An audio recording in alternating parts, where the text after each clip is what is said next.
정준영에 대한 근황이 뜨며 화제입니다. BBC 다큐멘터리 버닝썬, K-팝 스타들의 비밀 대화방을 폭로한 여성들의 이야기에 출연한 강경윤 기자의 말에 따르면 정준영에 대해서는 해외로 이민을 준비하고 있다고 들었다고 전했습니다. 그러던 와중 정준영이 클럽에서 스킨십을 하고 있는 영상이 떴는데요. 어떻게 저기까지 가게 됐는지 정준영 단톡방의 멤버이자 버닝썬 사태를 주도했던 승리의 근황을 살펴보며 추측해보려 합니다. 먼저 출소하여 태국 방콕에서 생일 파티를 열고 지난 1월에는 캄보디아에서 열린 행사장, 5월에는 말레이시아 쿠알라룸푸르에서 개최된 현지 갑부 생일 파티 참석해 공연 펼치기도 했습니다. 지난 5월에는 홍콩 언론에서 승리의 홍콩 정착설이 보도되었는데요. 승리가 홍콩에 호화 주택을 매입했으며 현지에서 클럽을 열 예정이라는 보도였다. 이에 홍콩 정부 대변인이 직접 나서 한국 출신의 전직 팝 가수로부터 비자를 신청받은 사실이 없다라고 보도 사실을 반박했다. 승리가 한국에서 벌이려던 성매매 알선 사업을 해외에서 하고자 여러 파티를 다니며 발판을 다지는 것 아니냐는 우려가 제기되고 있다. 그룹 빅뱅의 음악으로 공연을 펼치고 G드래곤 등 멤버의 이름을 언급하자 빅뱅 팬들은 승리가 빅뱅의 명성에 민폐를 끼친다며 분개하고 있다. 승리는 출소하기 무섭게 한국을 떠나 다양한 나라를 돌며 새로운 클럽을 열기 위해 발품을 판 것으로 보이는데, 그래서 정준영 또한 비슷한 행보를 보일 것이라 예상했지만 그의 근황이 알려진 곳은 프랑스 리옹이었습니다. 리옹의 한 클럽에서 정준영과 대화한 현지인의 영상이 트위터에 올라왔습니다. 작성인은 리옹 현지인으로 친구들과 클럽에서 술을 주문했는데 주문이 잘못 나오고 버리기 아까워서 그냥 주위 사람들 줄까 했는데 갑자기 어떤 남자가 나타나 자기가 마시겠다 하면서 말을 걸어왔다고 합니다.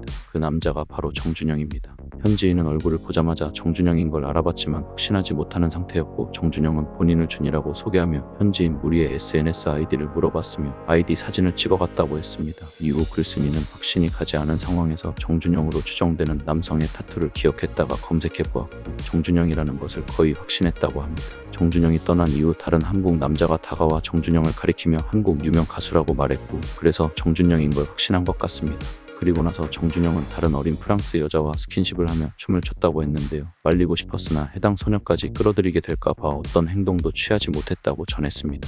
성폭행으로 처벌받고 프랑스에 와서 욕구를 푸는 건가요? 전혀 반성하지 않는 모습 정말 미친 것 같습니다. 현지인이 어떻게 정준영을 알아봤나 했는데 평소 한국어를 공부할 만큼 한국에 관심이 많았고 버닝썬 사태에 대해 알고 있을 정도라고 합니다. 그래서 한국어를 듣고 반가운 마음에 이야기를 나눴다고 합니다. 아무튼 정준영은 SNS를 통해 리옹의 새 한식당을 열 생각이라고 덧붙였다고 하는데요. 정준영이 프랑스에 있다는 사실이 알려진 뒤 정준영은 사람들에게 친구가 돼달라 했을 뿐이라며 실망스럽다는 말을 끝으로 SNS를 감췄다고 합니다. 제보자는 폭력적인 말이 쏟아지는 것이 걱정스럽다면서도 정준영의 근황을 알린 이유를 밝혔습니다. 그는 하나도 바뀌지 않았다며 5년의 징역은 사람을 바꿀 수 없고 나는 그가 여전히 음악 업계를 떠날 생각이 없다는 사실이 싫다고 했습니다. 실제로 정준영은 2018년에 프랑스 파리에서 레스토랑 오픈을 준비했었다고 합니다. 정준영은 레스토랑 메종드 꼬레를 3년의 준비 끝에 오픈했다고 전했다. 준비 기간이 길었던 만큼 정말 행복한 순간이라며 꿈꿔왔던 레스토랑 오픈을 앞둔 남다른 감회를 밝히기도 했다. 당시 버닝썬 게이트와 단톡방 논란이 터지면서 정식 오픈은 무산됐다고 하는데요.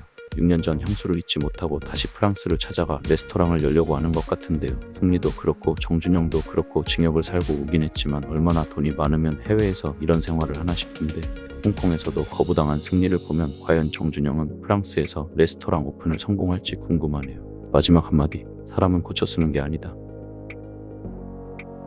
이번 사건에 대한 여러분의 반응입니다.